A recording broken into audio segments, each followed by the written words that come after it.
Education পলিচিৰ ওপৰতো আনিছে, পাৱাৰৰ ওপৰত আনিছে। আজি আমি ভাল পাইছোঁ যে যিদিনা কোকৰাঝাৰত এই 6 শিডিউলৰ ওপৰত ওভাৰঅল 6 শিডিউলৰ ডেভেলপমেণ্টৰ কথা আলোচনা কৰিবলৈ আমি ওলাইছোঁ। সেই সময়ত কোকৰাঝাৰত এই BTCৰ এই সভাকক্ষত আজি এছেম্বলিত আজি আমি এইটো ডিছকাশ্যন কৰিবলৈ পাৰিছোঁ। গতিকে মই কথাটো ক'ব বিচাৰিছোঁ যে ডিছক্ৰিমিনেশ্যনটো আছিল কাৰণেই কিছুমান চুক্তি হৈছে। অধ্যক্ষ মহোদয়, মোৰ বক্তব্যৰ বিষয়টো বেলেগ। আজি ডিমা হাছাওত চুক্তি হৈছে, কেইবাখনো চুক্তি হৈছে ডিমা হাছাও কেইবাটাও গ্ৰুপৰ লগত। কাৰ্বি আংলঙত দীঘলীয়া দিন তাতে কেইবাখনো চুক্তি হৈছে কাৰ্বি আংলঙৰ। আজি BTCটো মোৰ সতীৰ্থই কৈছে, আমাৰ সতীৰ্থ বিধায়ক এগৰাকীয়ে ক'লে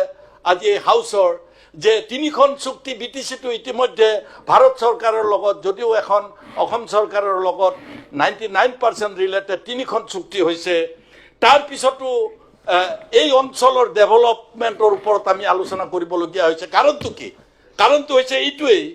চুক্তি মতে যিবিলাক দফা তাত থাকে সেইবিলাক পালন কৰা নাই। মই একেবাৰে সৰু কথা এটা কৈছোঁ উপাধ্যক্ষ মহোদয়, আজি যিসকল স্বাক্ষৰকাৰী আছিল, আমাৰ ইয়াত NDFB এটা স্বাক্ষৰকাৰী আছিল, তেওঁলোকৰ যিটো ৰিহেবিলিটেশ্যন, তেওঁলোকে 100% ৰিহেবিলিটেশ্যন হৈছে বুলি ভবা নাই। কিছুমানৰ হৈছে, কিছুমানৰ হোৱা নাই। ইতিমধ্যে অসমৰ ক্ষেত্ৰতো তেনেকুৱা ধৰণৰ কথাবিলাক অন্য অঞ্চলতো তেনেকুৱা ধৰণৰ কথাবোৰ আছে। গতিকে মই চুক্তি কেইখন আখৰে আখৰে যদি ৰূপায়ণ কৰে, যে চুক্তিত অসম চৰকাৰৰ স্বাক্ষৰ আছে, সংগ্ৰামীসকলৰ স্বাক্ষৰ আছে, লগত ভাৰত চৰকাৰৰ গৃহ মন্ত্ৰালয়ৰ স্বাক্ষৰ আছে, সেই চুক্তিখন যদি বিচৰা মতে ইমপ্লিমেণ্ট হয়, মই ভাবোঁ যে ডিছক্ৰিমিনেশ্যন বুলি ভবাসকলৰ কথাটো অলপ ইফাল সিফাল হ'ব, অলপ মানি ল'ব পাৰিব। এতিয়া মই দুটামান কথা ক'ব বিচাৰিছোঁ। যদিও AIDFৰ বিধায়ক তেখেতে এটা কথা কৈছে, সঁচাকৈ দুখ লাগে যে ডিলিমিটেশ্যন আমাৰ ইয়াত নাই। ডিলিমিটেশ্যন থকাৰ পিছতো বিভিন্ন ঠাইত দলে দলে ইটো দলৰ পৰা সিটো দললৈ গৈছে, সেইটো বিধায়ক বেলেগ কথা, বিধায়কে হওক MP হওক। কিন্তু এণ্টি ডিফেকশ্যন আজি আমাৰ যিকেইটা 6 শিডিউল আছে তাতো এণ্টি ডিফেকশ্যনৰ প্ৰয়োজন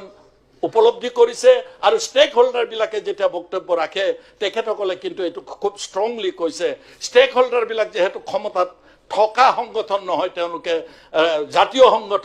সংগঠনবিলাকে তেওঁলোকৰ নিজা স্বাৰ্থ ৰক্ষা কৰি কেতিয়াও কথা কৈছে বুলি মই উপলব্ধি কৰা নাই। মই ইয়াত দুটামান পইণ্ট উল্লেখ কৰিছোঁ যে আমি বিচৰা ধৰণে যিবিলাক VCDC আছে, বিশেষকৈ BTC, যদিও নৰ্থ কাছাৰ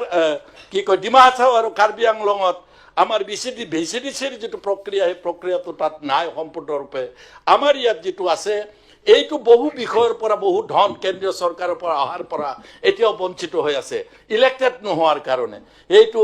মাননীয় Chandramohan Patowary parliament affairs minister বৰ্তমান, তেখেতে সৰ্বানন্দ সোণোৱাল চৰকাৰৰ দিনত যেতিয়া মন্ত্ৰী আছিল, তেখেতৰ নেতৃত্বত এখন কমিটি হৈছিল, কেবিনেট কমিটি, য'ত BTCৰ পৰাও 2-3 গৰাকী EMক তাত সদস্য কৰা হৈছিল। আৰু VCDC ইলেকশ্যনৰ পৰ্ব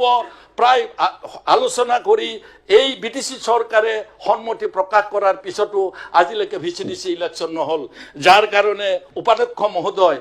VCDC লেভেলত যথেষ্ট সময়ত কৰাপশ্যন হোৱাৰ কথা শুনা যায়। যি চৰকাৰে নাথাকক, দায়বদ্ধতা যিহেতু নাথাকে, তেওঁলোকে যিহেতু ইলেক্টেড নহয়েই, এই 5 বছৰে আছোঁ, তাৰপিছত মই নাই, তেওঁলোকৰ যিটো বেপেৰুৱা চিন্তা চৰ্চা, সেই বেপেৰুৱা চিন্তা চৰ্চাটোৱে তৃণমূল পৰ্যায়ত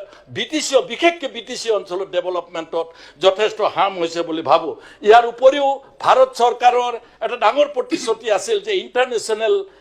যিটো আমাৰ ভাৰত ভূটানৰ যিটো সীমান্ত, 1000 কোটি টকাৰ এটা তাত ৰাস্তা বনোৱা কথা আছিল, সেইটো আছিল ভৈৰৱকুণ্ডৰ পৰা জমদুৱাৰলৈকে 1000 কোটি টকাৰ প্ৰস্তাৱিত তেতিয়া আছিল। আজি যেহেতু কৰ্মক্ষম মুখ্যমন্ত্ৰী হিমন্ত বিশ্ব শৰ্মা ডাঙৰীয়া ইয়াত আছে উপস্থিত, হিমন্ত বিশ্ব শৰ্মা ডাঙৰীয়াক মই আজি এই সুযোগতে overall of development of 6 schedule যদি বিচাৰে, তেতিয়াহ'লে এই ৰাস্তাটো যদি হয়, মই ভাবোঁ গোটেই অসমৰ কাৰণে এটা অল্টাৰনেটিভ ৰাস্তা হ'ব। আৰু সেই ৰাস্তাটো এটা এক্সপ্ৰেছ হাইৱে হওক বা 4 লেণ্ডে হওক, যিয়ে নকওক, মুঠতে তেনেকুৱা আছাম মালৰ পৰাই হওক, সেই ৰাস্তাটো বনাবলৈ মই আজি অনুৰোধ জনাইছোঁ। মাননীয় মুখ্যমন্ত্ৰীয়ে খুব সুন্দৰকৈ প্ৰেছ কনফাৰেন্সত উল্লেখ কৰিছে যে অসমৰ প্ৰত্যেকখন জিলাত মেডিকেল কলেজ বনাম বুলি। আমি আদৰণি জনাইছোঁ মুখ্যমন্ত্ৰী ডাঙৰীয়াক। গতিকে বিটিচিত যিকেইখন জিলা আছে সেই জিলাকেইখনকো আপুনি ইনক্লুড কৰক যে ইয়াৰ জিলাকেইখনতো যাতে মেডিকেল কলেজ হয় আৰু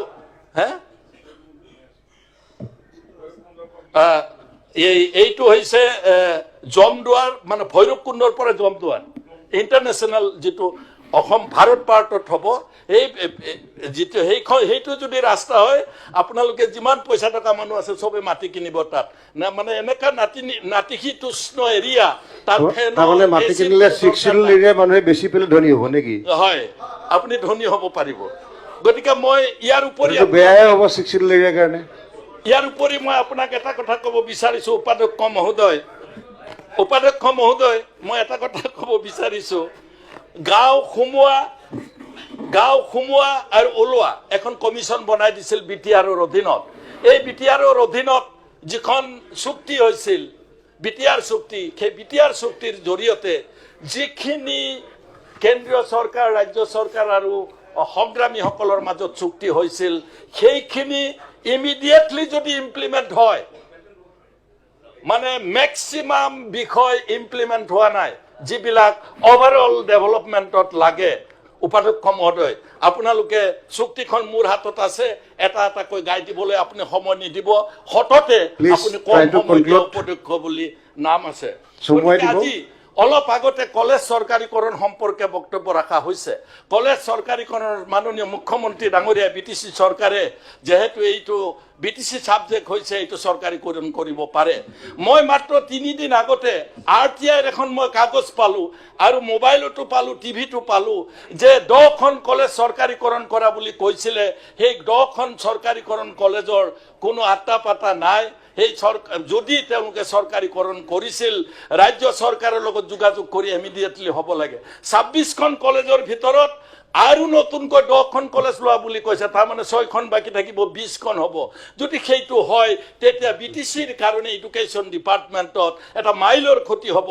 20খন কলেজ হ'ব কিন্তু আৰটিআই পোৱা মতে যদি এই কলেজবিলাক মাত্ৰ নাম মাত্ৰ লৈ থৈ দিলে 2-3 বছৰ তেনেকেই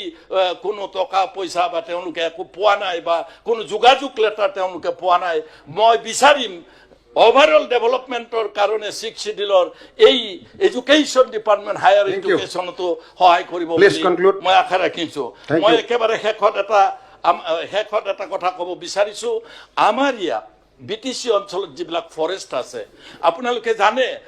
কাৰিগাঁৱৰ পৰা এইখিনি আহোতে যিবিলাক ফৰেষ্ট মানুহ থকা দেখিছিল আজি কিছু বছৰ আগতে তাত মানুহ নাছিল 100% ফৰেষ্ট আছিল উপাধ্যক্ষ মহোদয় সেই ফৰেষ্ট বিলাক আজি নাই যিবিলাক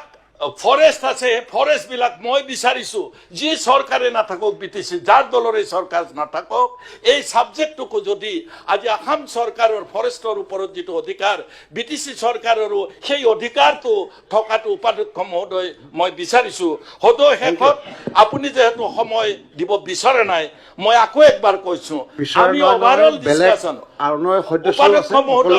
আমি ওভাৰঅল ডিসকাশনটো ওভাৰঅল ডেভেলপমেন্টৰ কাৰণে কৰিছো ওভাৰঅল ডেভেলপমেন্ট মানে বিশেষকে বিটিচিৰ ক্ষেত্ৰত বিটিডি যিখন চুক্তি হৈছিল 2003 চনত আৰু বিটিআৰ চুক্তি এই দুখন আখৰে আখৰ পালন কৰিলে বিটিচিৰ সমস্যা যথেষ্ট কম হ'ব সেই একে ধৰণে ডিমা হাছাওৰো সমস্যা সমাধান হ'ব কাৰ্বি আংলঙৰো সমাধান হ'ব থ্যাংক ইউ উপাধ্যক্ষ মহোদয় এটা কথা মই আপোনাক ৰিমাইন্ড কৰি দিব খুজিছো যে আমি সময় দিব খোজা নাই